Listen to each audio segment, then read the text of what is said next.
Chapter 9. A forest elephant that had torn his trunk while freeing himself from a trap was in too much pain to feed himself, so he walked right up to an African savanna elephant in Kenya's Masai Mara National Reserve and put his trunk in the elephant's mouth. The African elephant understood. He immediately ripped up an acacia tree and fed it to his new acquaintance. As Jack walked up and down Main Street in Bar Harbor, he read the signs. Acacia Shop, Cool as a Moose, Ben and Bill's Chocolate Emporium. Outside Ben and Bill's was a tall wooden lobster holding a triple-decker ice cream cone in its claw. Two little kids were sitting in its lap. He knew his mother would love this place. It was still fairly early in the morning, but already the shop was kind of busy. Although there were chocolates of every kind, and although cotton candy hung from the chocolate racks, it was the ice cream that was in demand. It seemed that most of the customers in line were interested in trying the lobster ice cream, and the guy behind the counter was happy to give them a taste on tiny spoons. Jack hadn't noticed his hunger before he walked into the shop, but now he could smell the chocolate and saw all the ice cream and gelato flavors. He felt ravenous. How many tastes could he have? And what would happen if he tasted the ice cream but didn't order anything? If he could sample only one flavor, he didn't want to waste it on something like lobster ice cream. What if he didn't like it? Would the guy think it was strange if he tasted something he knew he'd love? Could he taste chocolate peanut butter cookie dough? He bravely asked. Sure enough, the guy scooped it without hesitation. Jack held a wooden spoon in his mouth and simply let the ice cream melt off, trying to savor every sweet drop. He pressed a bit of cookie dough into the roof of his mouth and slowly chewed on a chocolate chip. Surely, this way he'd feel like he'd eaten a whole cup. But the little sample disappeared in seconds. Did he dare ask for another? Could I get a chewy gooey? Again, he got a taste. May I help you? The scooper asked the woman standing next to him. Oh, said the woman, this young man was here before me. Go ahead and take his order first. The scooper looked at Jack. What'll it be? Jack hadn't chosen another flavor to sample, and he was clearly expected to get on with ordering an ice cream cone. What should he do? He looked from the woman to the guy. It's okay, he said. I haven't made up my mind. The woman ordered butter pecan ice cream. Jack flew out the door without even asking if the guy he'd seen his mother. But Bar Harbor was so crowded, so busy, that even if the guy had seen her, would he have remembered? Only if she's flying high, he thought, then quickly pushed the thought away. Jack walked up and down the sidewalk, dipping into stores for much of the morning. At every shop he entered, he saw something that would have caught his mother's interest. Lobster salt and pepper shakers, a snow globe with a giant seagull looming over a sailboat, moose pajama pants. There were so many people. Every now and then someone with blonde hair would momentarily make his heart beat faster. And so many treasures his mom would love. He felt she had to be close by. So convinced was he that he visited several stores 2 or 3 times. He had just decided to try looking at the village green when he passed a bald guy who was wearing a Getty's t-shirt. His mom had that shirt. She had worn it so many times you could hardly read the name. He never asked her what it meant, but now it felt like this guy was walking around with a piece of his mother, a piece of the code. Hey! Jack yelled at the guy's back. To his surprise, the man turned around. What's Getty's? A bar and a restaurant, the man answered. It's right down there, he said, pointing toward the water. Had his mom mentioned it when they put Bar Harbor on the list of things to see? Probably. But she had talked of so many places in Maine, Jack had begun to let some of them roll over his ears. Especially when she ignored the only thing he really wanted to do. He walked in the direction in which the man had pointed. Main Street dipped down a hill. On the right-hand side of the hill was a park with an amazing view of the ocean. There were all kinds of boats docked in the harbor. Lobster boats, speed boats, even an enormous cruise ship. And a tall ship, the type of ship that Jack had seen tucked inside a bottle. This ship had flags at the top of its four masts. Across the street from the park were more shops and restaurants, and sure enough, there was a sign that read, Meet me at Getty's. This felt like such a lucky break. Surely, if his mom had come to Bar Harbor, she had gone there. With one foot on the blue carpeted steps that leapt up to the restaurant, Jack waited for a family to go in ahead of him. The hostess gathered menus and motioned for the family to follow her.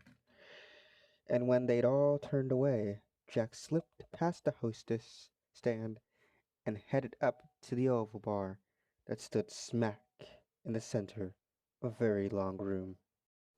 He slid in between two stools, waiting to get the attention of the bartender, a young guy who reminded Jack of the college kids who worked at the in-town inn during the summer. He knew as soon as he approached the bar that his mother wasn't there.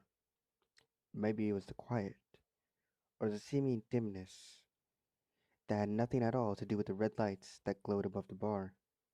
He found himself staring at the baseball game on one of the four TVs until disappointment let go of his chest and he could breathe regularly again. He made himself look around to confirm what his heart already knew. There was a young couple seated at one end of the bar, sharing a Red Bull, and a bookish woman tying on her laptop at the other. Every so often, she'd pause and take a bite of her salad, and there was a large, bearded man sitting close to where Jack was standing, holding a soda between both hands. Might as well sit up here, said the bearded man, patting the stool beside him. He's going to be a while. The bartender was filling a large drink order for a waitress with long eyelashes, whose eyes opened and closed in a way that kind of reminded Jack of a llama. The bartender moved, making several green drinks with salt around the rim of the glasses, to blending chocolatey drinks with whipped cream on top. Jack slid up onto the stool and stared at the walls of the restaurant as if he'd never been in a bar that was covered with signs and license plates and other random junk like oars and stuff before. Truth was, he and his mom had been in a lot of bars exactly like this one. Many a night he'd stare at random words on the wall. Words like, to become old and wise, one must first be young and stupid, and wonder when they could finally go home. What was it about this place that made it so special to his mom? The man next to him gave his shoulder a nudge. The bartender was waiting. "Oh, could I have a glass of water?" Jack asked. "Sure," said the bartender. "What happened to your hand?" Jack looked down at his hand, resting on the edge of the shiny copper bar. He'd gotten so used to the steady pulsing of his finger that he'd almost forgotten about his injury. But that one finger was clearly larger than the rest and bent at a slightly odd angle. It was black and blue between the knuckles. "Looks broken," said his neighbor, taking another sip of his soda. "You should get that checked," said the bartender, scooping ice into a glass. "Nah," said the bearded guy. "I've broken a finger plenty of times playing football. Ice it and splint it. It'll heal fine. Here," he said, motioning to the bartender. "Fill one of those rags with ice." The bartender took a cloth, filled it with ice, and placed it on Jack's finger. The bearded guy nodded. "What's your name?" "Jack." "No way," said the guy. "Jack's my name. Do they call you Jackie?" "Just my mother. Sometimes." Jack turned to the bartender. "Have you seen a woman in here? With short blonde hair and blue eyes. She's kind of skinny, and she wears hoop earrings." The other Jack, Big Jack, laughed. "You're going to have to do better than that, kid. You're describing 1/4 of America." "Does she have a tattoo?" asked the bartender. "A tiny one? Right here?" He pointed to the soft place between his forefinger and his thumb. Jack nodded. She had a tattoo, a tiny orchid. The bartender had seen his mother. He remembered her. "When was she here?" he asked breathlessly. "Yesterday. No, the day before. Saturday morning. 2 whole days ago." Different emotions rushed to be first in line. Jack took a sip of water, pushing them all back, making them wait. "Did she stay long?" Jack asked. "She was talking to someone," the bartender said. "Guy who worked for Hinckley." "Sales yachts," Big Jack said. "I know who you're talking about now. She was a live wire." "She your mom?" Jack knew that if he'd said yes, they'd be more careful about the details they shared. "She's someone I met," he said. "I see," said Big Jack. "Hey, Gary, give me that pencil over there. And Lori." He grabbed the attention of a pretty waitress as she walked by. "You got a first aid kit back there?" "I don't know. Maybe." "Go get it for me, please," said Big Jack. He must spend a lot of time here, thought Jack, moving his finger out from under the ice for a moment. "Well, she was here through lunch," said the bartender. "The guy she was talking to was getting ready to go off a charter." "What's that?" asked Jack. "He's going to sail someone's boat to warmer waters, now that the season's over here," said Big Jack. "Warmer? Like Boston?" asked Jack. The two men laughed, like that was the funniest thing they'd ever heard. "Warmer like the Bahamas," said the bartender. Jack stopped breathing, which must have blocked oxygen from his head going to his head. He felt dizzy, like he might faint. Just then, the waitress, Lori, Jack thought, try not to put anything else other than her name, put a little plastic box on the jar. "Mudo," said Big Jack. Jack looked up. "Mudo? Means thank you, and you," said Big Jack, "which is what they speak in parts of Ghana and Africa." "Have you been there?" asked Jack. He'd heard of Ghana. They had lots of African elephant conservation programs there. It seemed like a lucky sign. "A long time ago," Big Jack said as he opened the first aid kit and pulled out some gauze and a roll of tape. He measured the pencil against Jack's pinky and broke the pencil in two. Then he carefully wrapped Jack's pinky with gauze and tape, using the pencil as a splint. It didn't hurt a bit, or if it had, Jack hadn't noticed. Don't worry, said Big Jack. This is sort of my job. Are you a doctor? No, I help kids that need help. So where'd you meet this woman? Asked Big Jack. Seawall Campground, said Jack. Line was getting easier and easier. She thought she might meet me here. She has something for me. Yeah? Said Big Jack. His eyes told Jack that he didn't believe him. Well, I think you're out of luck, said the bartender. I'd say she's on her way to tropical beaches. Jack put his glass to his lips and attempted to finish his water, but his throat was blocked. His mother on a boat. Bahamas. He slid off the stool. How about a cheeseburger? Asked Big Jack. On me.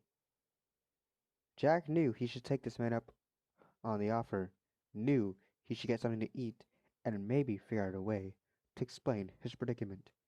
But he couldn't. He was about to lose it. All it would take was one more question, one more kind of look, and Jack would spill everything. He couldn't risk it. He had to think. He had to get air. I can't. I've got to get going. Thanks anyway, said Jack. He couldn't even look up at Big Jack. And thanks for fixing my finger, he called as he turned and ran out of the restaurant, back into the glaring sunlight.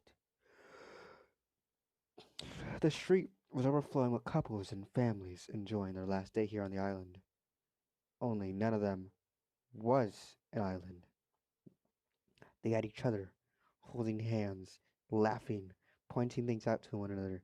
Jack had no one, not his mother, who was probably on her way to the Bahamas, not his grandmother, who wanted to steal him away from his mother, not even his one and only friend Nina, who refused to understand. No one. He was in a bustling, crowded place, and he was entirely alone. At least he wasn't hungry anymore. In fact, he was pretty sure that if he ate anything right now, he'd throw up. To get away from the odor of a nearby restaurant with wide open windows, Jack ducked into Sherman's, a book and gift shop. The store was packed with tourists, and twice he bumped into someone with a stuffed backpack. He couldn't help it. His eyes were darting from face to face, searching for his mom, willing her to be here, willing the bartender to be wrong. His mom would love this place. Books and Tchokis. He meandered through the crowd to the non-fiction section. He loved to read. In fact, it was the one reason why being alone in an apartment didn't freak him out. He could usually lose himself in a book or comics in a way he couldn't when he was watching TV or playing video games. There were no books about elephants, only ones about Maine animals. So he wandered over to the fiction section. There, he picked up a book called Trouble. He was sure having enough of that, but the words swam before his eyes.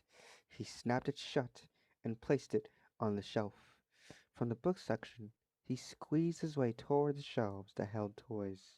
Mostly, they were the kind of toys that kept kids busy during long car trips. Kids like him, who didn't have DVD players. He turned his eyes away from the mechanical puzzles and the Mad Libs, saw a rack of plastic animals, and smiled. These were the types of toys he had liked best when he was younger. He wrapped the fingers of his left hand around the plastic neck of the plastic giraffe, so smooth to the touch. If he'd have been alone in the store, he would have smelled the plastic. He searched for an elephant. He thought he saw one on the corner of the rack, but it was a rhino. Jack held the rhino for a moment before putting it back. He remembered a story he'd read, a true story, about a mother elephant who tried to rescue a baby rhinoceros who was stuck in the mud. The elephant was using her trunk to rock the baby loose, but the mother rhino didn't understand. She thought the elephant was threatening her baby, and she charged, forcing the elephant to back away. The mama elephant would wait a while and then go back and try and free the calf. She was charged time and time again, maimed even. Rhinos can be really fierce, but the elephant wouldn't give up. She wouldn't leave that baby to die. Jack searched madly for an elephant and finally found one, a small one, walking in on tiptoes the way elephants do. Even though it was a toy, he knew it was an African elephant. The highest point was not in its shoulder, but the center of its back. Its trunk was pointed up, a symbol of good luck. His art teacher had told him once when she'd examined his drawings. Jack held the baby elephant in both hands. Its wrinkled trunk lay against his splintered finger. May I help you? Asked the woman, suddenly standing at his side. How much is this elephant? He asked, knowing full well that the cost was more than the coins he had in his pocket. I think the small size is 250, she said, but I can check if you want. That'd be great, he said. Maybe they'd hold it for him. As the woman walked away to check the price, Jack calculated the number of bottles he would have to find to purchase his elephant, remembering that there'd be tax. More than 50. Even if he dug in trash cans, it was unlikely he'd be able to collect that many and have money left over for food, too. Besides, he should probably be thinking about saving up for a bus ticket or something. The elephant seemed to smile at him. He searched the rack for other elephants, but there was none. Just this baby. A lone one. Like him. Jack's thoughts spun. The elephant was so small, and the store was so crowded. He thought of his mother, thought of her leaving him here on an island, thought of her laughing and spinning and seeing magical things with some guy in a sailboat. He did it. He slipped the elephant into his pocket and ran toward the door. Hey! The woman yelled. Stop! He didn't stop. He pushed his way through hordes of tourists and out the door. Jack! He heard. The voice was a deep bellow. It must be Big Jack. From the restaurant, he kept running. Then he heard his name again, this time a woman's voice. Jack! Mom? He looked over his shoulder. But no, it was just a woman from the store. Sitting next to her was Big Jack, hunched over from running. Jack kept going, shouts of, Get back here! Fading behind him. Chapter 10. Farmers in Africa plant hot chili peppers around their crops to keep elephants away. Jack ran straight out of town. Not only had he stolen something, more than one thing if you counted the cans and bottles he'd taken from the B&B, but people knew he'd stolen something, and they knew his name. He was only a sighting away from being caught. He ran away from the crowded sidewalks, past the gazebo on the village green, down sidewalkless, winding, island streets for about 20 minutes until he came to a dirt road. Would they search for him there? Not likely. After gulping down the entire contents of his water bottle, he followed the rutty road to a single farmhouse surrounded by fields. There didn't seem to be much activity at the house. No cars in the driveway, no tractor in the distance. An old black and white dog came out of the barn and ambled up to him, like it was his regular job to be greeted guests and be petted. didn't even bother to bark. Hello? Jack called, having no idea what he would say if someone appeared, but no one responded. Jack noticed the house was a lot like this dog. Nice, but worn down. Kind of tilted in some places, and bulging in others. After a few pats, the dog strolled back into the barn. Jack followed him. At one time, there might have been livestock in this barn, cows or sheep maybe, but not any longer. Now it was being used for storage of old, rusty equipment and gardening tools. Cool. There was a loft. Ever since his third grade teacher had read the part in Charlotte's Web, where Avery and Fern swing from a rope in Mr. Zuckerman's barn, Jack had wanted to look down from a loft. He climbed the wooden tower cautiously, trying not to put weight on his sore finger. There were some cushions and some scratchy wool blankets up there, and a wooden box that turned over to make a table of sorts. Jack guessed that kids used to play here, maybe even had sleepovers, but it was clear from the looks of things that it had been a long time ago. Mouse droppings were everywhere. Even though Jack was from the city, Mouse Scoop didn't gross him out. Heck, in the city, he'd seen rats, and the apartment had plenty of roaches. Mice were nothing at all. Jack shook out one of the blankets and covered the cushions. Then he sat down and tried to imagine that he lived on this farm, that this loft belonged to him. He pulled the elephant out of his pocket and placed it on the box where he could see it. It was his now. He yanked his sleeping bag out of his backpack and his comic books too. He'd rest here for a little bit, and then he'd figure out what to do. It was night when he woke with a start. He'd fallen asleep, and it was pitch black in the barn. Without his cell phone, he didn't know if it was 10 o'clock at night or 2 o'clock in the morning. He lay there, wondering what he was going to do. What if the bartender had been wrong? What if his mother was looking for him? Maybe I should go back to the campsite tomorrow, thought Jack. But school starts tomorrow. How long would it be, he wondered, before the guidance counselor starts looking for me? Would he just be wasting valuable time by hoping his mother showed up? On her way to tropical beaches, the bartender had said. Round and round went his thoughts, each one feeling momentarily promising and then hopeless. Night sounds, crickets, and a truck horn in the distance grew louder around him. Everything had an opinion. Jack knew the dog was still down below.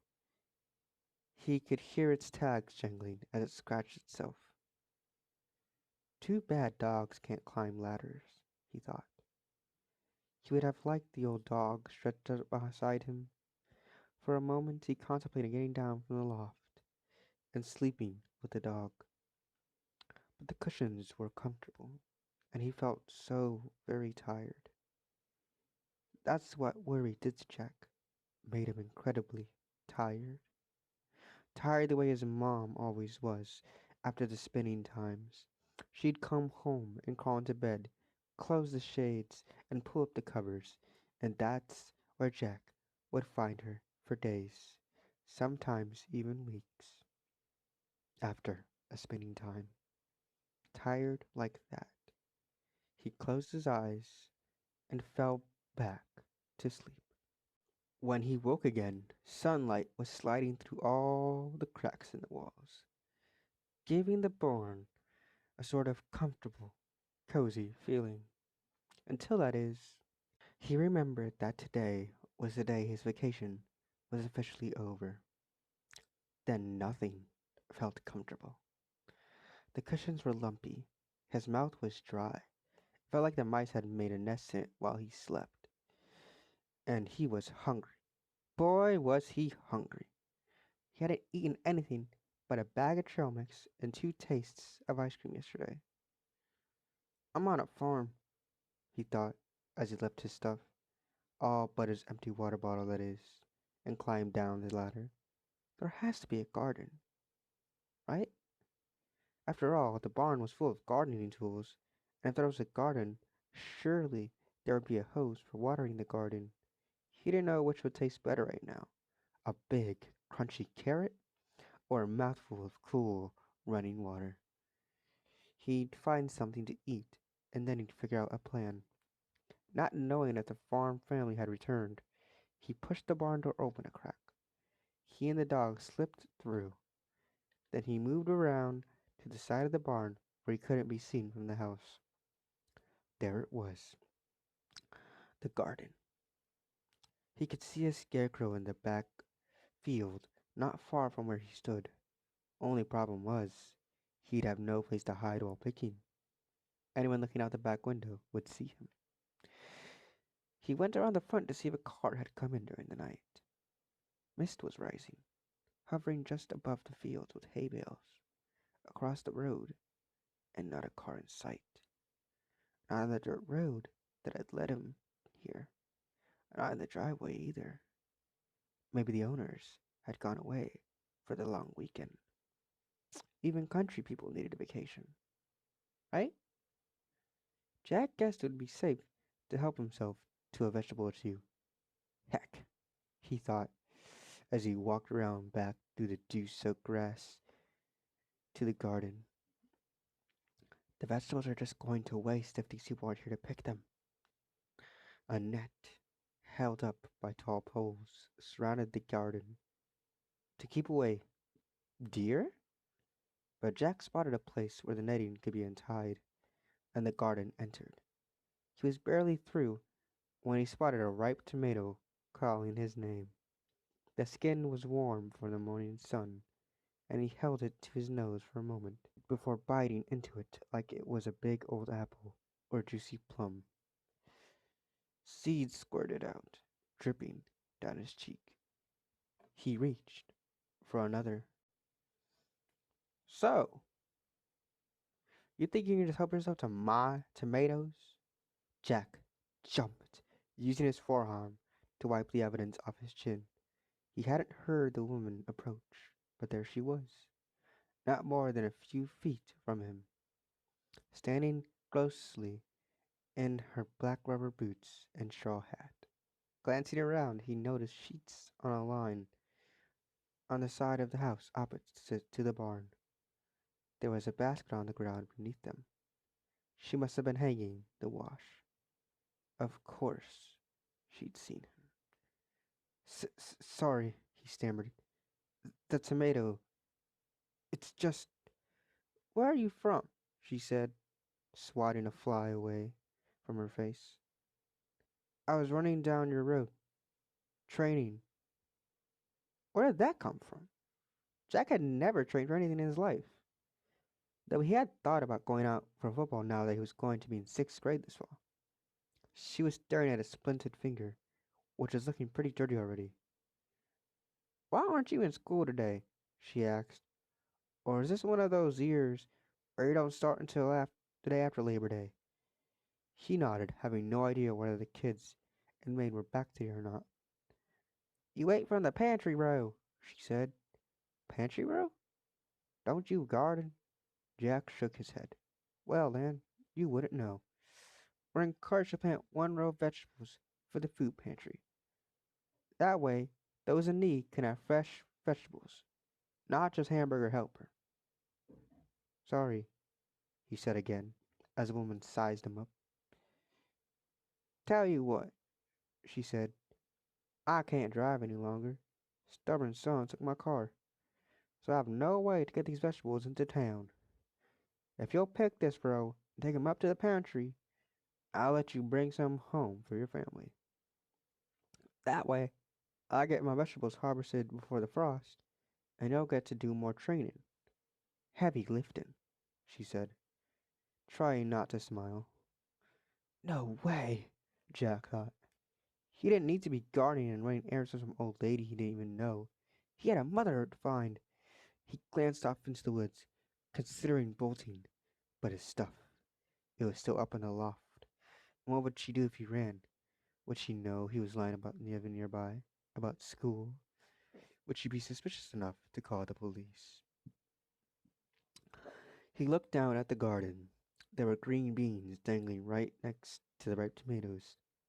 The woman did say she'd give him food. And while he was back in town, he could go back to the library, get online. It was Tuesday. The library would surely be open today. It's a deal, he said. She gave him instructions on how to pick the last of the summer vegetables: green beans, red peppers, cucumbers, tomatoes, zucchini, basil, carrots, and potatoes. And then she went back to hanging clothes. Jack was tempted to eat as he picked, especially the carrots, which didn't look like the ones his mother bought from the store, but were palm-sized and curled a little, like wiggly goldfish pulled from the ground. He used his fingers to wipe away the dirt on one and glanced at the old woman, she who had now moved on to watering her flowers. She looked right up at him, as if his guiltness had called her. Jack went back to picking. The next time he looked up, the woman was walking towards him. She placed most of the vegetables into a large netted bag. Bring those to the pantry, she said, tying the top. Tell them they're from Mrs. Olson, and tell them I need a box of dried milk. They can spare one. Jack nodded. When you get back, you can take this home with you, she said, tossing the rest of the vegetables into a paper bag, which she set by the front porch. Ask your mom to make you a harvest stew. Maybe it'll inspire you to plant some tomatoes next year. With permission, he followed up his water bottle at the hose and took off. It wasn't until he had walked for about 10 minutes that he realized the tomato wasn't exactly the most filling of breakfasts, and that, well, he could just hide this food in the woods and tell them he delivered it, or not tell her anything at all. Just sneak back and get his stuff from the loft and the bag of vegetables from the front porch. But what about the dried milk? Asked a voice in his head.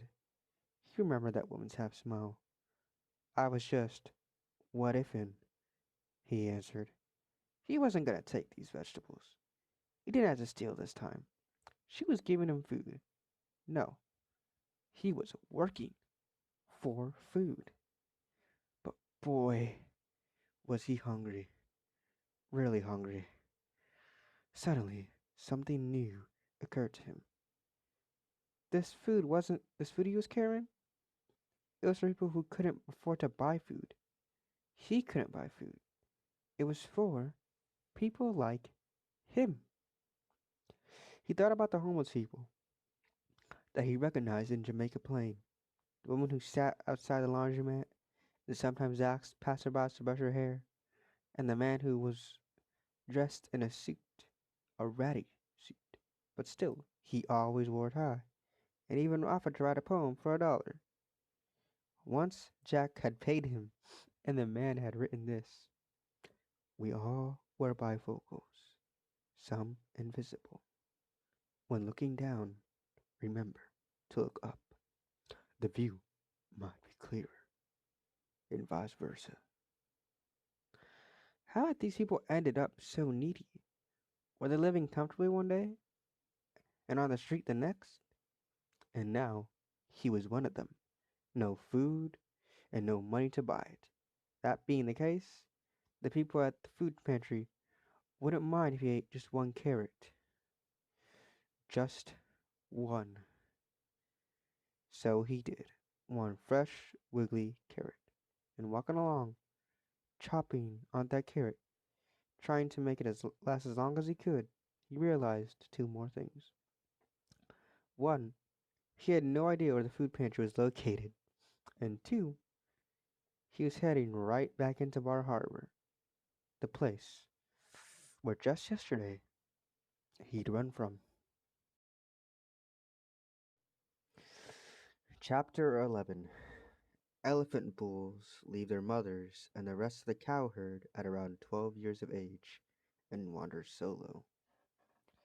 The outside of the Jessup Memorial Library, where Jack knew he could find directions to the food pantry, looked like half a dozen libraries he and his mom had visited. It was a small brick building with large decorative windows. He didn't think walking in with a big sack of vegetables was wise, not if he wanted to remain unnoticed. So he hid them to the right of the book return box, behind some low shrubs. He doubted anyone would notice them. The inside of the library surprised him. It was elegant, like a mansion, all polished wood and heavy furniture, the kind of fancy furniture that filled his grandmother's house.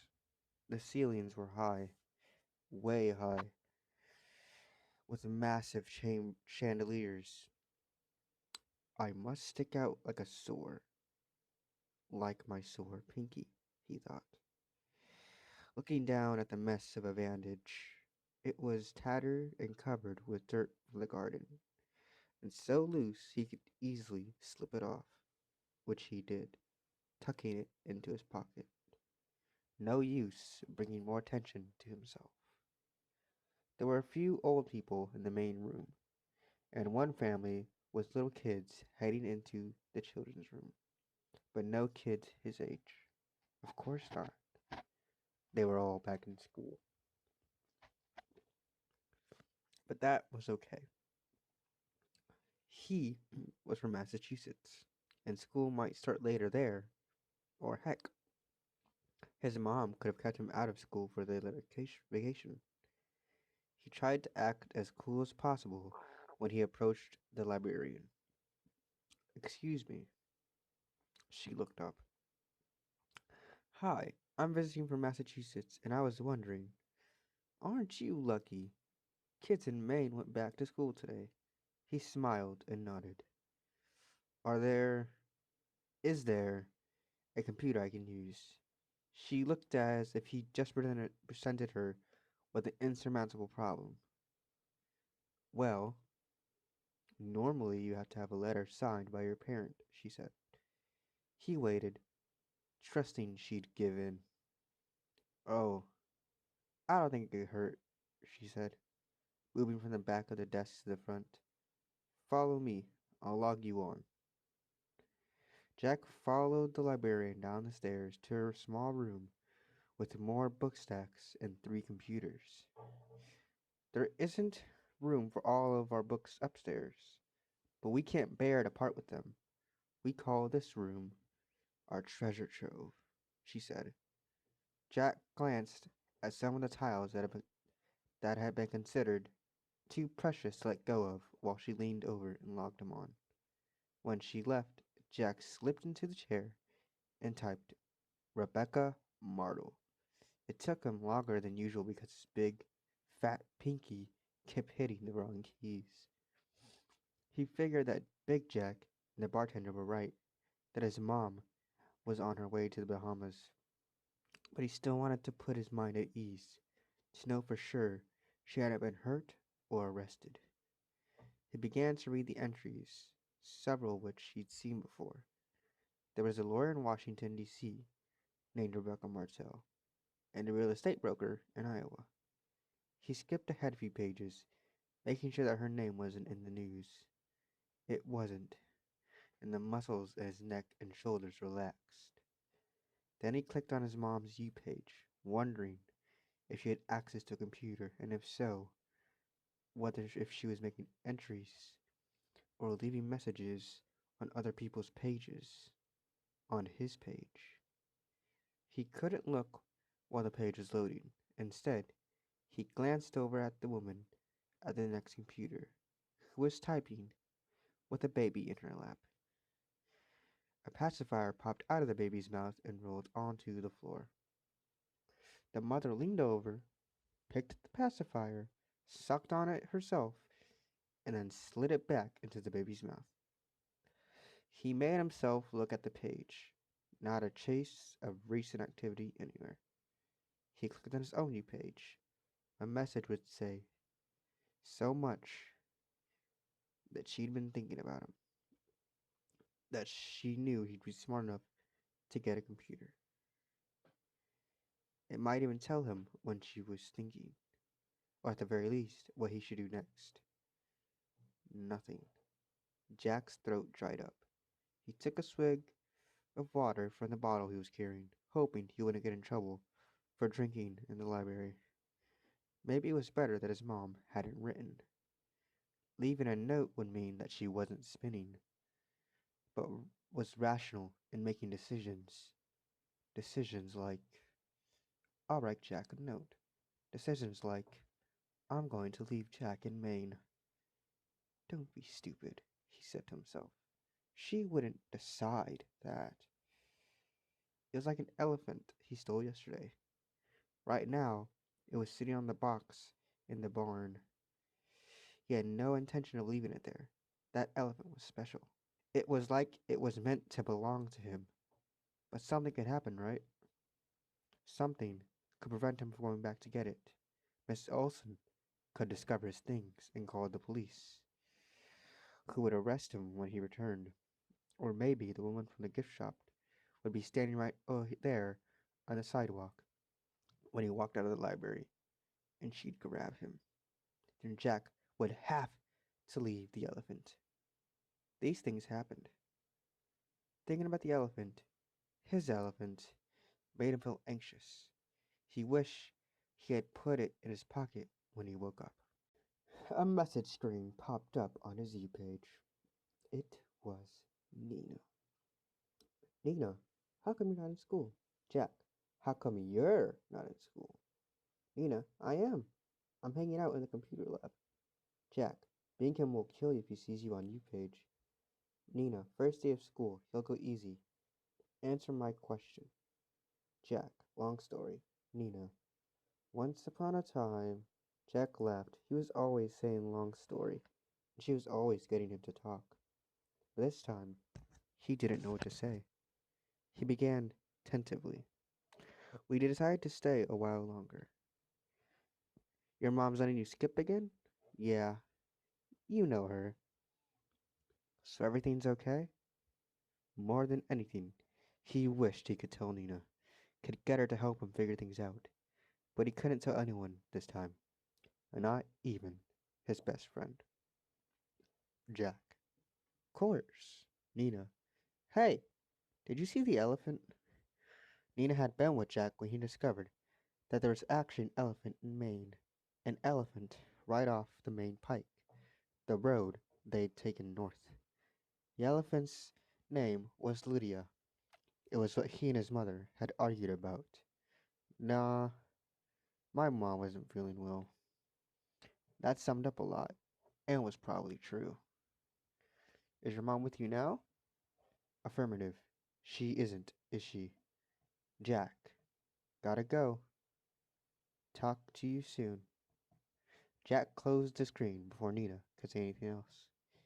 Thinking of her hanging out in the computer lab just frustrated him more. He typed in the Curly Middle School address and read the welcome back message from his principal and a note about the upcoming fall fling. The fling was a blast last year, and he wanted to be back there with Nina, at least at home. He knew how to do things. He knew if he needed to, he'd go over to Nina's house for dinner, or he could walk to the Ten Tables restaurant, where the owner was a friend of his mother's. There he'd be pulled into the kitchen and fed something yummy. Here in Bar Harbor, there was no one to help him. Another woman came into the room. She walked behind Jack and sat at a computer at the far end of the table. The mom next to him greeted her. Hey there. Was work crazy this weekend? You know it. You wouldn't believe what happened yesterday, said the woman. Jack recognized that voice. It was the woman from Sherman's, the one who had seen him steal the elephant, the one who knew his name. Jack huddled closer to the computer, turning his back toward the woman. I'm glad summer's over, the woman continued. I'm tired of the crowds. He held his breath. Would she mention a boy who had shoplifted? And if she did, would the mother suddenly look over, wondering who this kid was, sitting here in the middle of a Tuesday morning? Jack wondered if he should try and sneak out another way. Was there another way? Or maybe he should move back into the book stacks until the woman left. I'm so tired of the restaurant business, said the woman. Restaurant? Jack got up the courage to look at the woman and let out a long breath. She wasn't the woman from Sherman's. She was the waitress from Getty's, Lori. So it wasn't a close call after all. But he knew one thing. He'd go crazy if he stayed in Bar Harbor. He searched for directions from Bar Harbor to Jamaica Plain and pulled down the arrow to walking time. According to the site, it would take him 3 days and 13 hours to walk home. Of course, he'd have to stop and sleep, but still, he could probably be home in a week. He had his sleeping bag. Who knew? Maybe he would even get brave enough to hitchhike. But wait, the Island Explorer. The free bus didn't just go around the island, it went over to the mainland too. Jack typed in Island Explorer, and sure enough, there was a bus leaving the village green for Trenton every half hour. Trenton was a town just on the other side of the bridge, but it was a start. He'd bring Miss Olsen her milk, collect his things, and be on the mainland by tonight. He searched for Food Pantry, Bar Harbor, and a link popped up. It was in the basement of the YWCA, and it was only 2 doors down. He remembered passing the sign. He thanked the librarian, grabbed the vegetables, and went next door to access the food pantry. He had to go around to the back of the brick WYCA building. There were discarded screens and a dumpster back there, but there was also a little parking lot, which made things easier. Jack figured for people to pick up food without feeling like everyone in the world knew they needed it. According to the website, Tuesday morning was one of the few days the pantry was open, and there were lots of older people and mothers with little children waiting to sign in. When it was Jack's turn, he explained that the vegetables were from Mrs. Olsen and that she needed powdered milk. She'll need lots more than that, said the man, pulling out the vegetables and placing them in the plastic bins. Now that the growing season is over. Come on, we'll refill her bag. Jack followed the man as he filled the bag with pancake mix and syrup, spaghetti, toilet paper, and canned tuna, turkey, and salmon. We won't need to give her canned vegetables, she'll have her own, but we'll throw in some of this fruit cocktail. Jack knew he'd be tempted to take a can of something from Mrs. Olsen's bag as they walked back to the farm, but he wouldn't let himself do that. And who knew how long this food had to last her? He was waiting to see the spiderweb that his mother was talking about. Mrs. Olsen used her garden to connect to the food pantry, and now he was one of the strands that helped make that web stronger. He wished there was a way he could ask for the food himself, but even food pantries had their rules. He'd watch people fill out forms or sign in. The pantry staff would have known something about him. He couldn't give them facts, and he didn't think he was clever enough to lie, not to fool these people. An 11-year-old coming in for food? This was just the sort of thing that would put them on his trail. But maybe he could suggest something extra. Something they wouldn't have to put in the bag otherwise. Something for him. There, said the guy, putting the dried milk on top. Hey, said Jack, the words practically catching in his throat. Do you think she would like some cereal bars? The man smiled. Well, he said. I wouldn't have thought, but who knows? Jack began to reach for his favorite strawberry brand. But let's choose those over there. They're more nutritious. The day had grown hot, or at least it seemed so to Jack, who was carrying an incredibly heavy bag back to Mrs. Olson's farm. The cans were forever rolling around in the bag, shifting the weight from one side to the other. Twice the netted bag had caught on his broken finger, causing the pain to pulse right up through his arm. He had to stop every 5 minutes or so to rest. He wished Mrs. Olson had given him a wheelbarrow or something. He was tempted to break into the cereal bars, knowing how long the trip back home would take him. He vowed to be careful with food.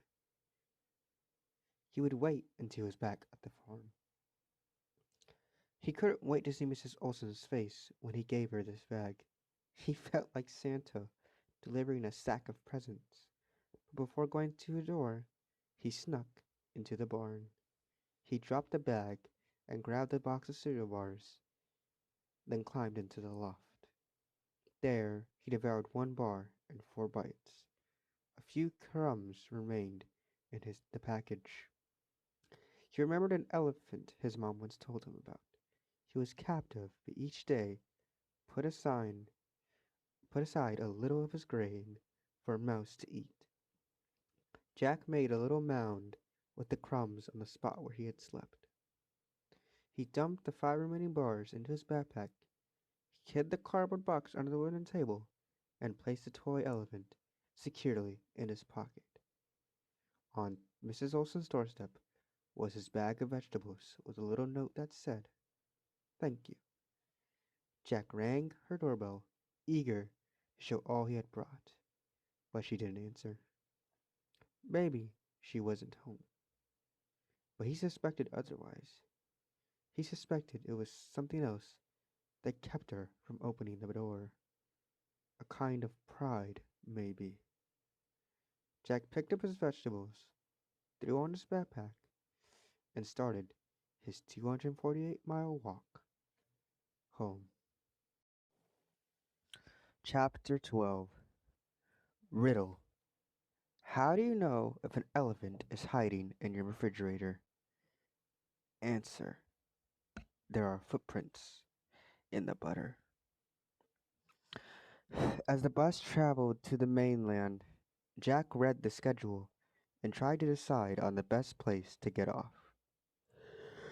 The furthest point to the bus traveled to was the IGA in Trenton. He was pretty sure that the IGA was a supermarket. He and his mother had gone to one in Mattapan. He remembered because they had tried to guess what the letters in the name stood for. Interesting green apples, international grapes available, island groceries always, irate grumpy associates, incredible grains advertised, imperial gray asphalt. Every idea was unbelievably stupid, but they had fun just the same. So he got off at the IGA, but he suspected it would be a pretty populated area, and he would need to find a place to camp out. The bus wouldn't arrive until about 4. It was dark these days by 7, kind of late to begin walking south. Plus, he was tired from all the trips he'd already taken between Mrs. Olson's farm and Bar Harbor. The stop before the IGA was a campground called Narrows 2. Jack didn't have money for a campsite, but figured a campground would be closer to wilderness. Wilderness where he could hide for the night. Decision made. He'd get off at Narrows 2. Unfortunately, the campground wasn't at all what Jack had imagined. It was on the main highway, a wide open, a place intended for RVs rather than small tents. It'd be difficult to sneak into, and even more difficult to hide in. He decided to walk up and down the road to see what else was in the surrounding area. The smell of steamed lobster drew him toward the Trenton Bridge lobster pond. Outside were six wood burning vats with steam rising from them.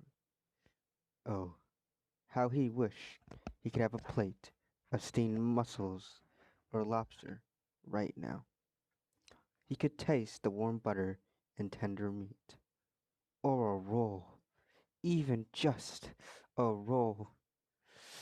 After pitching the potatoes into the woods on his walk back to Bar Harbor, he'd have no way to cook them, and he didn't think you could eat them raw.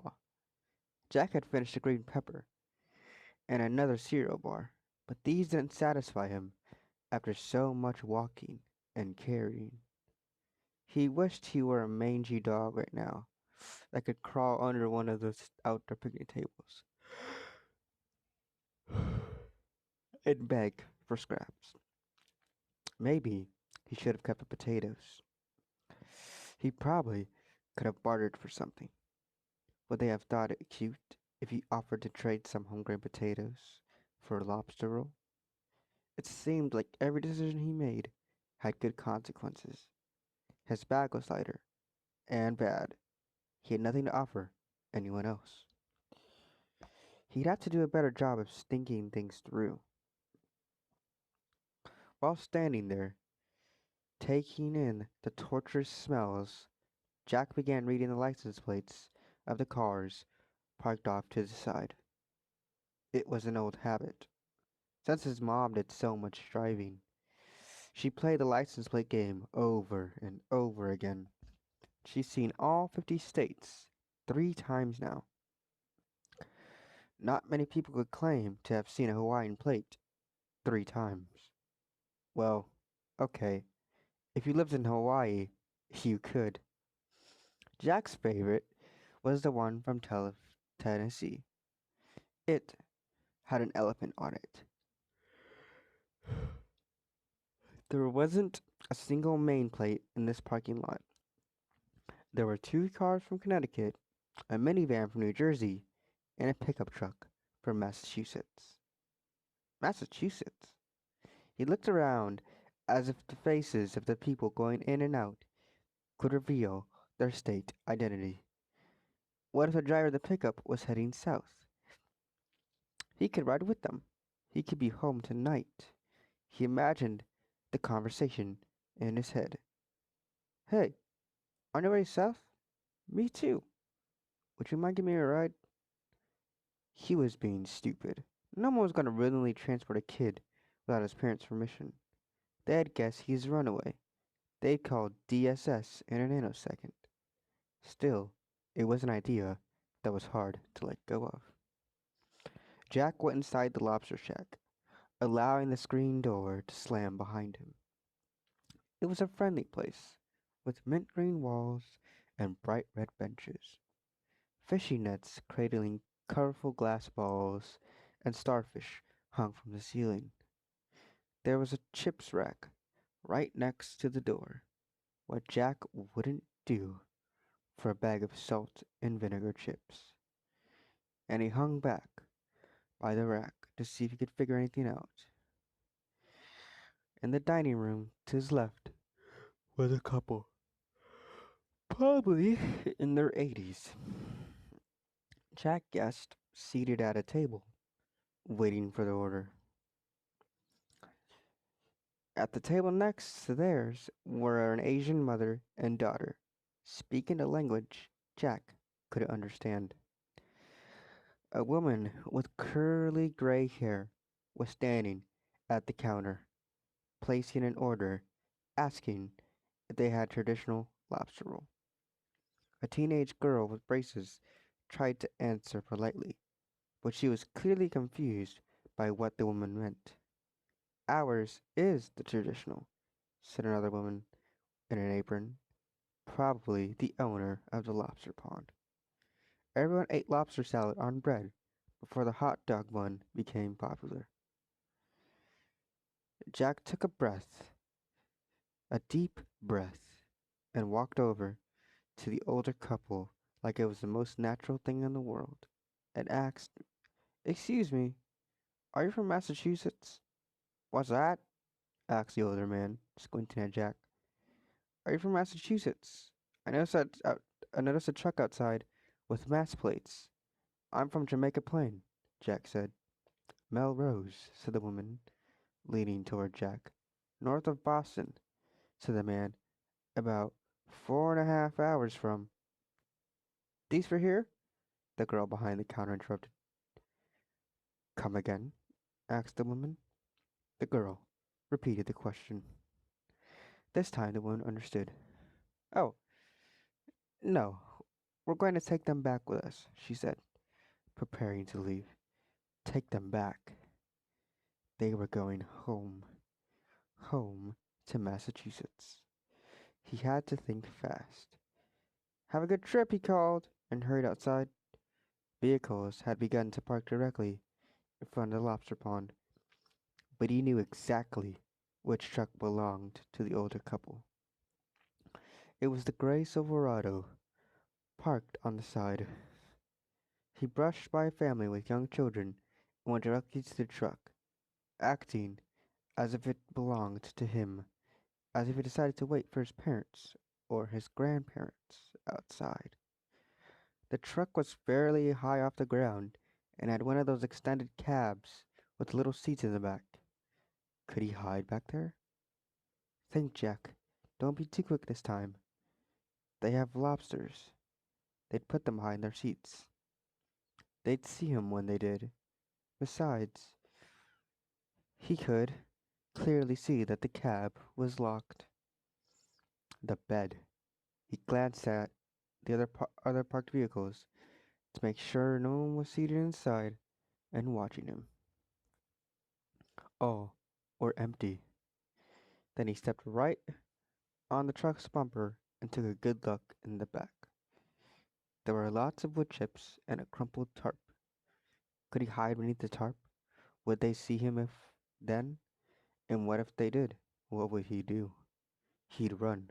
Certainly, he could outrun this couple. He'd be gone and hiding before the police arrived. Before anyone else pulled into the lot, Jack jumped into the back of the truck, scurried under the tarp, and lay there, face down. He could have flattened himself fairly well, but realized his backpack must be bulging. He slowly and quietly pulled his backpack off and tucked it under him, hoping to compress it as best as he could.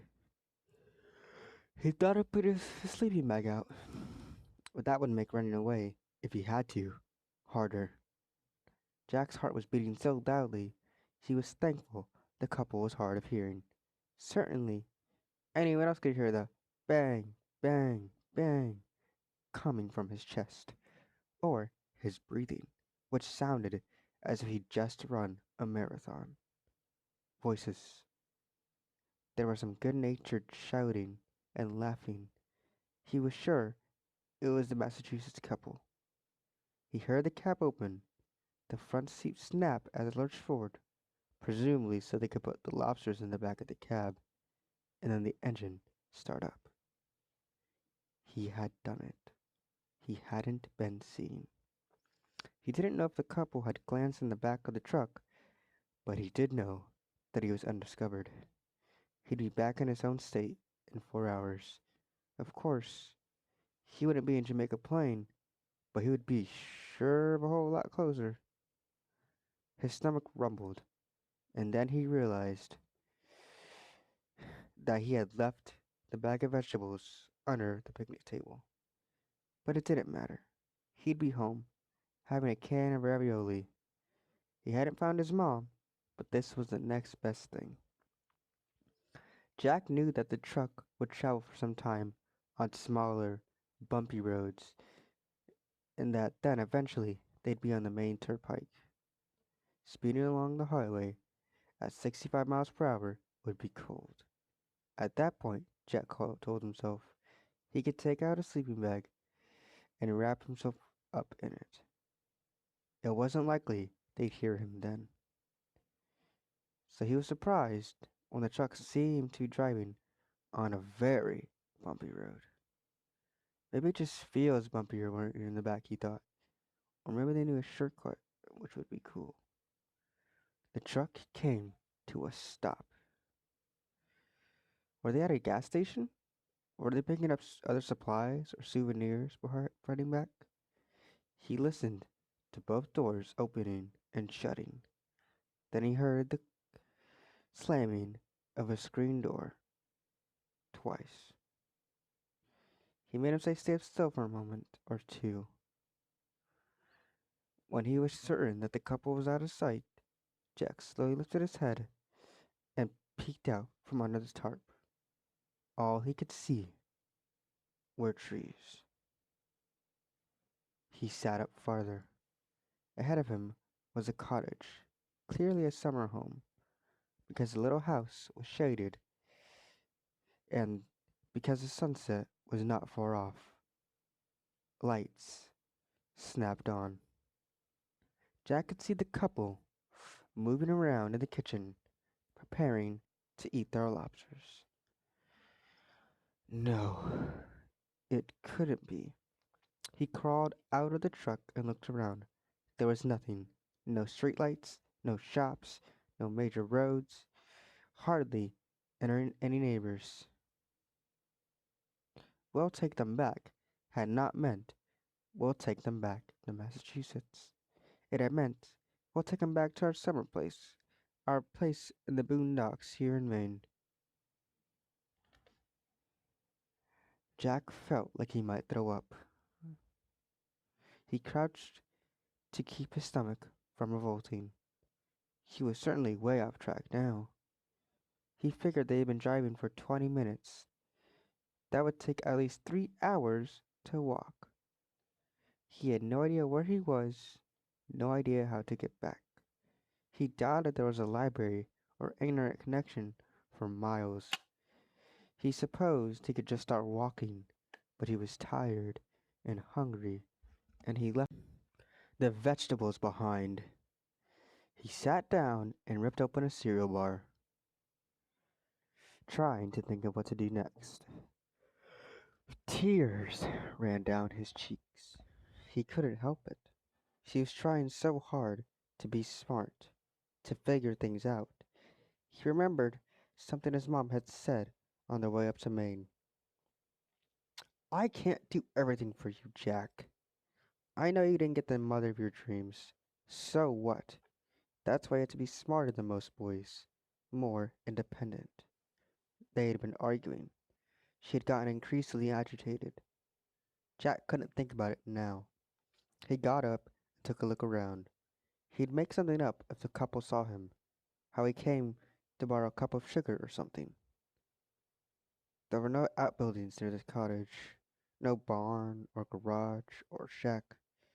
If he slept here, he'd have to sleep under the stairs.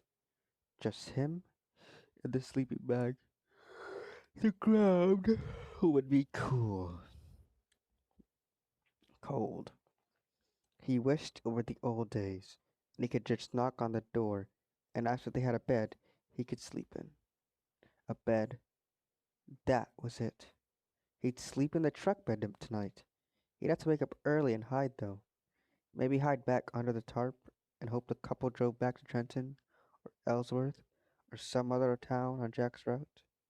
A back door to the cottage opened, and Jack froze. He was standing under a tall pine, hoping he was well hidden in the evening shadows. There was an unmistakable sound of a tin trash can being lifted and then slamming. The remains of the couple's lobster dinner were no doubt in that can. Jack wondered if they left any parts in the shell. Imagining the taste of sweet lobster meat got the best of his judgment. As soon as the back door banged shut, Jack made his way to the trash can. Lifting the lid off without making noise was a slow but rewarding process. He didn't think about how gross was to be eating someone else's food from a trash bin. He flicked a piece of lettuce off half a buttered roll and stuffed it into his mouth. He used his dirty fingernails to break away the stubborn, remaining shell of a lobster claw and popped the leftover meat in his mouth too. Slow down, he told himself. This is a lobster. Taste it. Then he broke off one of the spindly legs from a lobster's discarded body and sucked the juice from it. The blaring of a TV inside reminded Jack that the couple could not hear well. Heck, he could probably let himself in and fix himself a meal in the kitchen, and they wouldn't even know it. He stood for a moment at the back door, listening to a news report about a robbery at a grocery store in Bangor, and then to another report, a story about a missing boy, a boy who might be on Mount Desert Island. People were encouraged to get in touch with the police if they knew anything about him. For a brief moment, relief washed over Jack. They were looking for him. They knew he needed help. He couldn't stop running. He could stop running and turn himself in. But then his head cleared, and a terrible sinking feeling filled his near empty stomach. Something didn't add up. His mother wouldn't have gone to the police. She'd have known they'd take him from her. Maybe she was so worried about him that she'd risk it. But she'd never worried before. Who else? The woman from the bookstore? Had she reported the theft? But how would she know he was a missing person and not just some local kid or a tourist? Maybe Big Jack had put things together. Jack didn't think he'd given that much away, though. They didn't. They hadn't given any particulars about the boy, had they? It might not be him. He read about a missing girl on his first day on the island. Maybe this was something that happened frequently on an island that had a national park. And what even if his mother had initiated the search? Would she realize what she'd done? Would she realize how much trouble this would mean for the two of them? If she was spinning, she might not be thinking straight. She might have gone back to the campground, seen that Jack was gone, and thought someone had kidnapped him. That was what the spinning times were like. She lost all sense of the other order of things. He'd have to find out more. He'd look online tomorrow. There was lots of ways to figure out who started the search. If the reports didn't mention his finger, it was probably his mother. If they did mention his finger, it was someone else. Someone who had put the pieces together. Jack had to be smart. He had to protect them both. From now on, he would continue on his own. Continue to lie low. Chapter 13. Elephants, when laughed at, have been known to fill their trunks with water to spray those who mocked them. He'd been having wild dreams when he woke. Wild, chasing dreams. The bed was cold, and worse, it was raining. Big, heavy drops were beating down on the tarp. Fortunately, Jack had crawled under it last night, preferring to be hidden from sight rather than out in the fresh air. He slept on the extra shirt and his windbreaker and pulled a cereal bar from his backpack. He ate as slowly as he could, hoping it would feel as if he had a full meal by the time he finished. Also, by concentrating on every bite, he didn't have to think about what came next. He sort of wished the what next would take care of itself. Like maybe the couple would come up, throw their suitcases in the back, and say, "Okay, we'd better get going if we want to get back to Melrose. It's time to see the Red Sox games." Of course, if they lifted up their tarp to cover the suitcases, there would be major problems. It might be better if he figured out a few things out for himself. He crawled out from under the tarp and, keeping his head down, jogged toward the cottage. The rain made him brave. He scooted out onto the front porch and crouched beside a wicker chair. The chair was under a window, and although the window was closed, the couple spoke loudly enough to be heard. They were playing Scrabble. First thing in the morning. I didn't have a care in the world other than how to get a triple word score. Jack slid down, sitting on the porch with his back against the wall of the house, and listened. There was no planning, no talking of a schedule, no clues about when they might get into the truck and drive out of here. Way too impatient to sit around on a porch all day, he decided to pack up his things and start walking. Heck, a little bit of rain and never hurt anyone. There seemed to be only one main road, and he could see from time to time that the ocean was on his left. Both of these facts reassured him. He couldn't take a wrong turn, and he had to be heading south. After walking for 45 minutes in the pelting rain, making sure to turn left at a fork, Jack ducked under the extended roofline of a school.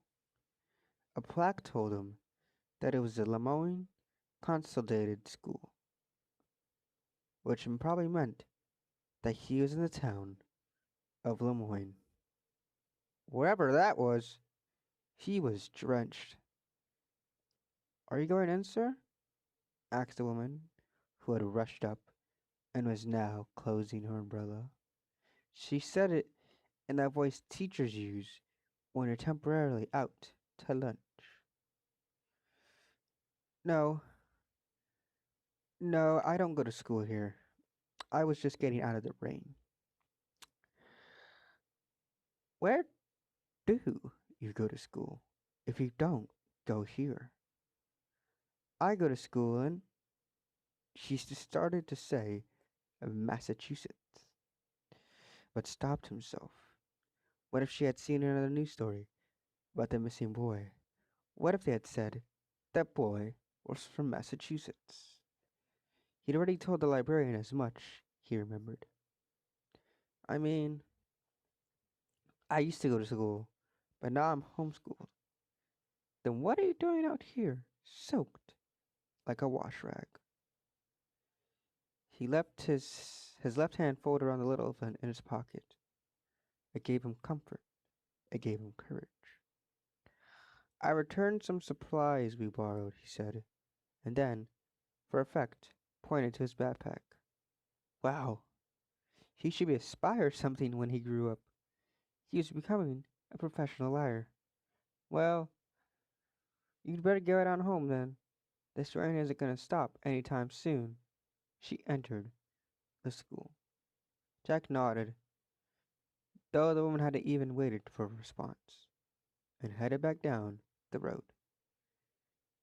He was pleased to have stumbled upon the perfect excuse for being out of school on Wednesday, but it didn't exactly come out of nowhere. When he was 9, his mother asked to attend a meeting at school. A meeting because the school guidance counselor had concerns. After the meeting, she told Jack she was thinking of yanking him out. You won't be homeschooled, Jack. You'll be unschooled. You'll learn the ways of the world through experience, without all these silly adults, with their silly rules and their silly concerns breathing down our necks. That was the same month she had just shown up at school 3 different times and pulled him up for the day. The last time was during morning announcements. I hope nothing's wrong, his teacher had said. Doctor's appointment, his mother had replied. Jack had gathered up his stuff, asked his homeroom teacher, who was also his English teacher, for his homework assignment, knowing he was going to fall further behind, and followed his mother out the door. But I'm not sick, he had said. I know, honey. It's a regular checkup. All kids have regular checkups. They do? Why? She began talking about vaccinations and how sometimes a little dose of one thing could prevent something worse from happening, and how visiting the doctor was like that. You get a little dose of doctoring so that you won't need a bigger dose of hospitalization later. But it was one of those times when he hadn't felt smart enough to follow what she was saying. So he just buckled up and hoped it didn't mean he was getting a shot like the one he had to get when he stepped on a nail at the construction site near Nina's high rise. His mother had insisted. They'd driven for a long time that day, and Jack had begun thinking that maybe he had some rare disease and had to see a special doctor in a special city, or maybe they were moving again. But no, Mom had pulled into the parking lot of Kenobi Lake Park, which had, according to the sign, more than 85 rides, games, and attractions. Which is going to keep you healthier? She'd asked. Someone poking at you with God knows what? Or a ride on the corkscrew coaster? Jack still didn't know if he had a doctor's appointment that day or not, but he did know that the corkscrew coaster was undoubtedly the coolest ride he'd ever been on. After another 28 minutes of trudging through the rain, he arrived at the Lamone General Store. Not only was his backpack soaked, but so was the sleeping bag inside. It was getting heavier by the minute. Confident in his new lie about homeschooling, he went inside to dry out. It didn't occur to him that the store would be so little, only 3 open aisles, with a lunch counter in the front, and he would be so oblivious. He slipped into one of the aisles and pretended to be studying the wide assortment of snack food. Every now and then, he glanced toward the front of the store. 2 women in hairnets were working behind the counter. One was making cheesesteak sandwiches on the grill.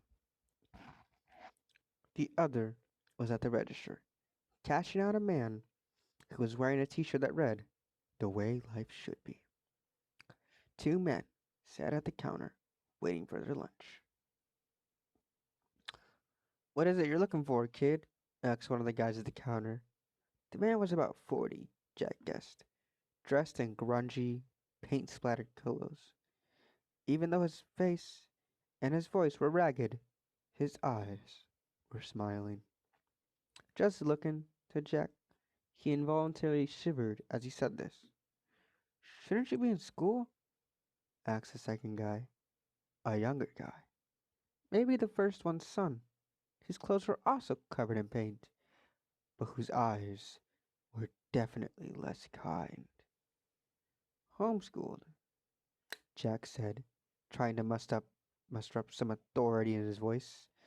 The young one snickered and whispered, "Mama's boy." Jack's face prickled. "Yeah, I'm a mama's boy. That's why I'm stranded in Maine, standing here soaked to the bone, and I haven't eaten a full meal in days. I've slept on the ground, in a barn, and in a truck." "So, does being homeschooled make you smarter than the average Lamone kid?" asked the older guy. "Ralph," said one of the women, as she flipped the sandwiches onto plates. "I'm not from Lemoyne," Jack blurted, before he could catch himself. "You don't say," said the younger guy, laughing. "Hey," said Ralph, reaching for the newspaper next to him on the counter. "Are you that kid Jack didn't wait to hear what he was going to say. He bolted out of the Lemoyne General Store and ran as fast as a kid drenched from head to toe and carrying a heavy backpack could run. Dang it. Now what was he going to do? He'd imagined the guys in the store being just interested enough they'd call the police, tell them they'd seen the kid. Not only would the police know exactly where he was, they'd search harder.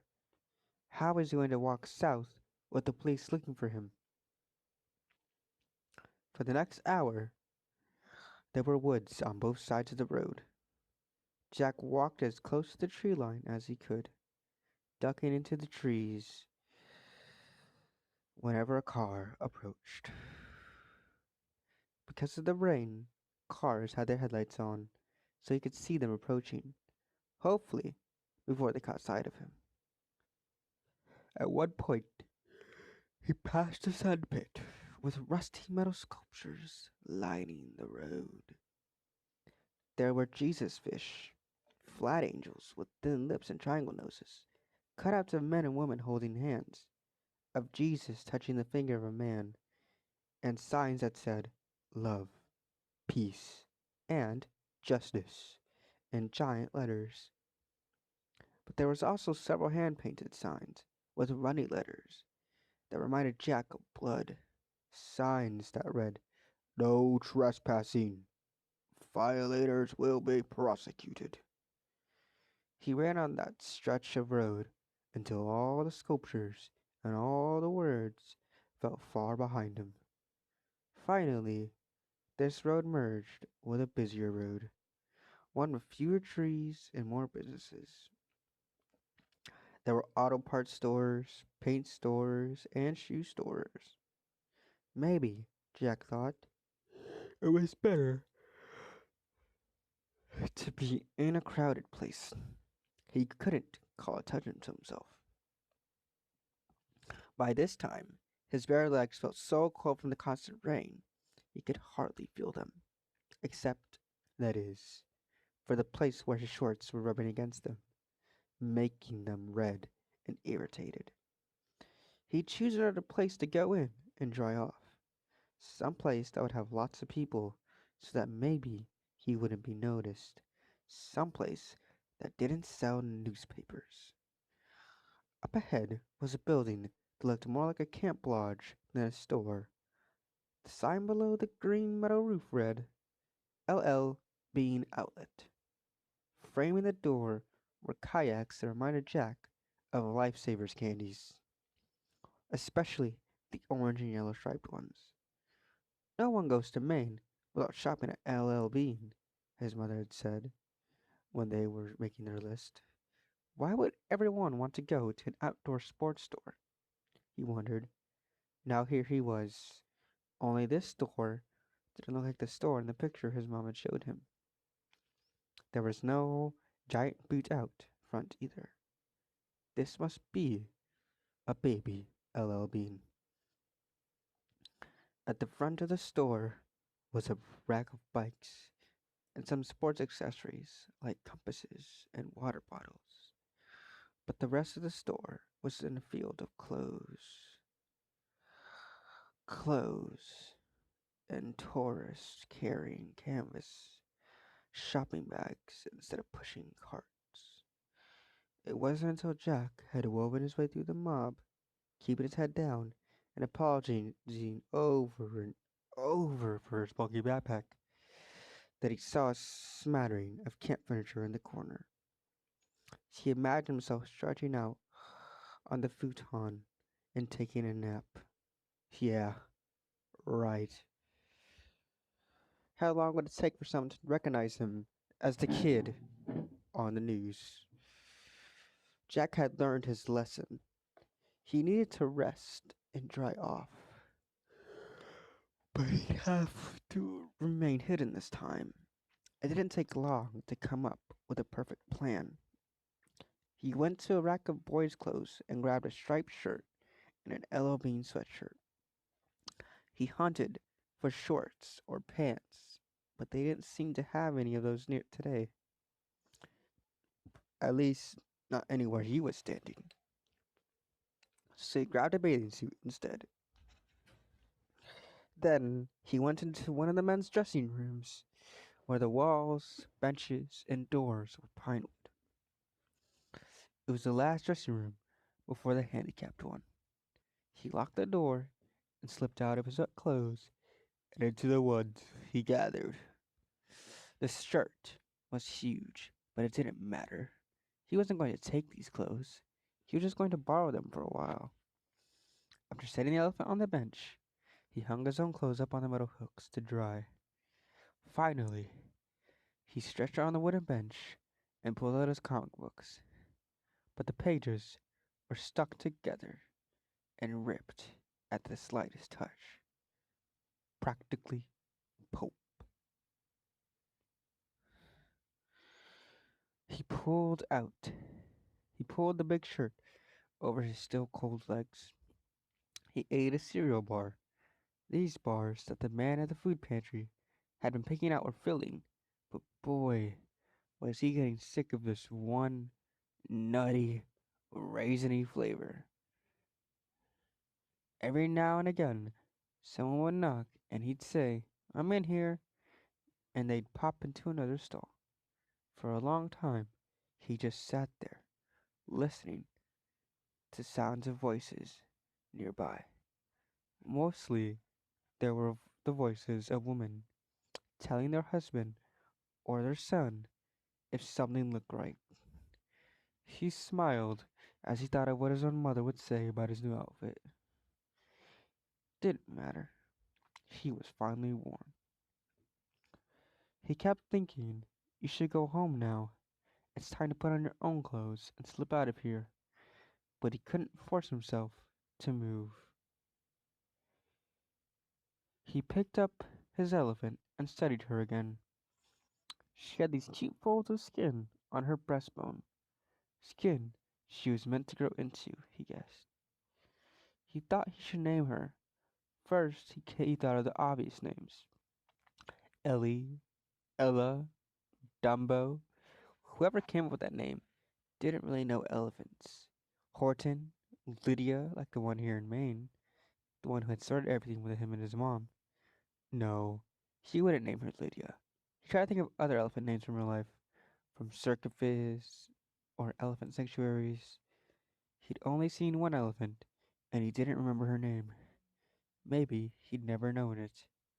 Twice, his class had taken a field trip to the zoo, but neither the Stone Zoo nor the Franklin Park Zoo had elephants. For years, he'd begged and begged his mother to take him to the circus whenever it came to Boston. But the one time she bought tickets, she forgot and didn't go home that night. After that, she began talking about how cruel circuses were to elephants, and how she wasn't going to support them, and how could he, a kid who loved elephants, even think of supporting that sort of thing. He couldn't explain it. He could never explain to other kids why elephants mattered to him so much. Nor could he explain to his mother how much she just wanted to see one again, to reach out and feel its skin, touch its trunk, look into its big, lonely elephant eyes. Lots of sites on the internet, like the ones for Elephant Orphanage, had live cams of elephants or provided videos. He watched two elephants who hadn't seen each other for years go nuts after meeting again. He'd seen a video of an elephant whose best friend was a stray dog. "Like you and me," Nina had said, laughing. And he'd heard an elephant keeper say that if you blow softly into the trunk of an elephant, it will never forget you. This was the last thought he had before dozing. He woke up to shouting. Not frantic or angry shouting, but the kind of yelling people do when they're talking across the distance. It took him a moment to remember where he was, but it didn't take him long to realize that the shouting was coming from the people who worked at the store, and that they were calling out to one another. closing time. Dang. Should he change? Maybe he should just grab his own clothes and run off. Take off before they had a chance to wonder why Kid was hanging out in a dressing room by himself. Or maybe he gathered his damn clothes in his arms, quietly opened the door, just far enough that the stall would appear unoccupied. Then he huddled on the bench in the corner that was blocked by the door. He could hear footsteps nearby and held his breath. A girl humming the opening of another dress room door. After what seemed like an eternity, he heard her shout, "All clear!" The lights went out. Jack was going to spend the night in the store. Chapter 14. Ruby, an elephant in Phoenix, Arizona, paints, jealous of the attention she gets. The other elephants begin using the ends of logs to make drawings on the walls. Eventually, Jack's eyes adjusted to the dark. Still, he reached into his backpack and pulled out his flashlight. Would it work? He knew that wet batteries corroded, but it hadn't been wet that long. His thumb pushed on the switch. Light. As he moved out of the dressing room and into the main part of the store, he realized how foolish he was being. People outside could probably see the flashlight beam through the large windows. They would think the store was being robbed. Flashlight off. The store was even cooler when it was empty. There was a futon to stretch out on, and plenty of warm, dry sleeping bags to borrow for the night hanging on the back wall. The first thing Jack did was head to the main doors to make sure he'd be able to let himself out come morning. To his relief, he noted that just above the handle was one of those half circle locks you have to simply turn and bolt move side to side. Now he just had to hope opening the doors from inside wouldn't trigger an alarm. But he'd deal with that tomorrow. Next, he explored the camping accessories on the shelf near the front of the store. He found a box labeled First Aid Kit for Sporting Dogs and wondered if it would have dry gauze for his cold and achy finger. Sure enough, it was on the list of enclosed items, but something prevented Jack from just tearing into the package. Except for when he took the elephant, Jack had never deliberately stolen from a store. He decided he'd re-wrap his finger using the old gauze once it had dried out. But what about food? He only had one cereal bar left. Wasn't taking food something you absolutely needed, different from taking something just because you could? He was pretty sure that if the owner of LLB knew about the situation, he'd want him to eat. Jack looked around to see if there was anything edible. Maybe they would have that freeze-dried stuff hikers ate. Once, Nina had gotten a bag of freeze-dried beef stew from her uncle for Christmas. They'd mixed it up together, and at the time, it had tasted pretty awful. But he bet he'd like it now. Unfortunately, the only food items he could find in the store were maple syrup, different flavored jams, and gummy worms in a fake tackle box. All of it sounded really unappealing. What he would give for a Big Mac. But he broke into and ate a package of gummy worms anyway. For some reason, they tasted worse than he expected. He grabbed his water bottle and filled it up in the single restroom. When he came out, he noticed two large swinging doors with small windows on top. He stood on his tiptoes and peered into a large room filled with boxes of inventory. There seemed to be as much merchandise in the back room as there was in the store. He started to back away from the doors, knowing that they were for employees only, and then realized it didn't matter. He could go anywhere he wanted to. He could see it all.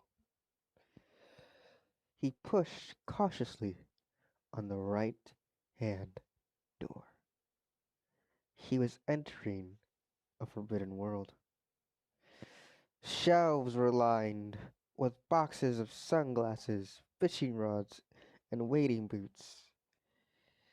It must be fun to work here, he thought, especially if you got to be the one opening the boxes to see what you'd be selling that week. But the storage room was the only section off limits to customers. On the far right side of the room was another door. It also had a window, but a curtain blocked the view of what was inside. This time, he didn't hesitate. He went over and turned the knob. It was a small room with a large table, a couch, and a tiny kitchen area. But to Jack, it looked luxurious. He went directly to the refrigerator and found leftover lunches, partially eaten sandwiches, mysterious Tupperware containers, an apple, a can of Diet Coke. In the freezer were lean cuisine meals. He looked around and spotted a microwave. He was going to have a feast. Right after he finished investigating, off the little room were two doors. Jack tried the first, but it was locked. He tried the second, thought it might be locked also, but it was simply stuck.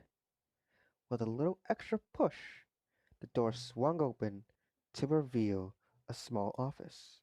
An office with a computer that was no doubt hooked up to the internet. For the first time in days, Jack did a happy dance, whooping and hollering and jumping in place. He wasn't sure what to do first, go make dinner or check the internet for reports about the missing boy and his mom. He made himself calm down. You have all night, he told himself. So he ate half a turkey sub and the apple. Then he zapped some lasagna and frozen panini. He felt like he should keep eating, but his stomach must have shrunk over the past 5 days.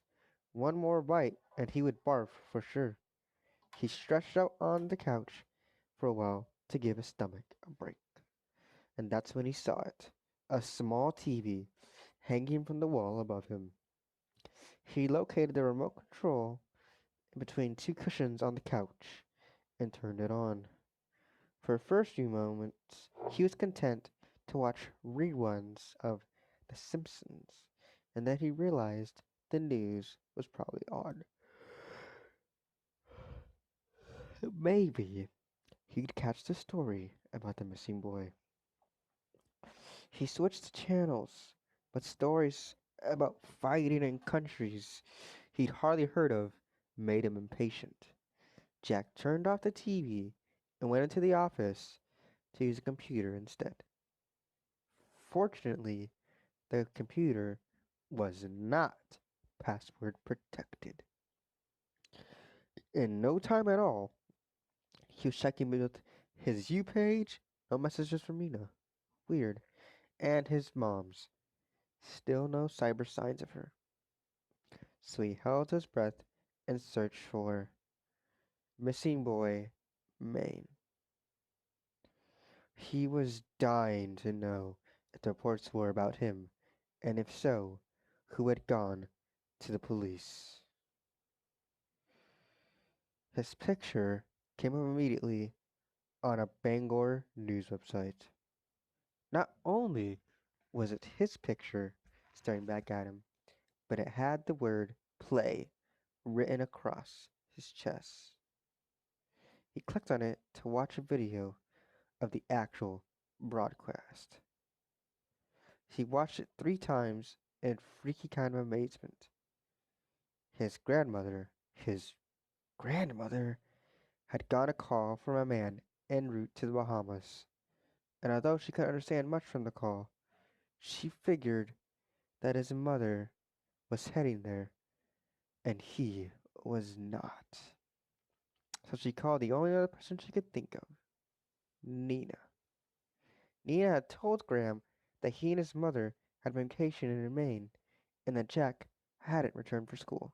Nina, the only other person on this planet, other than his mom, who knew him from the inside out, who knew that the last thing he'd want was for anyone, especially his grandmother, to know where he was, what had happened. His grandmother had called the Maine State Police, who reported having found a tent and an air mattress in the woods. After the news story aired yesterday, Mrs. Olson reported seeing Jack at her farm. The food pantry guy, the woman from Sherman's who mentioned his broken finger to the reporter, the Island Explorer bus driver, and one of the women from the Des Moines General Store had also come forward. He got up and paced around the small room. Concentrate, he told himself. Just because people were looking for him did not mean he would be found. He just had to think. He took his wet sleeping bag out of his backpack and placed it over the table to dry. He retrieved his still damp clothes from the dressing room and hung them off the chairs. He looked into the refrigerator for any food he could carry with him. He selected some packaged veggies and dip, a slice of pepperoni pizza, and a questionable looking piece of birthday cake, and packed them in the outside pockets of his backpack. It was like the time they predicted a really big blizzard in Boston.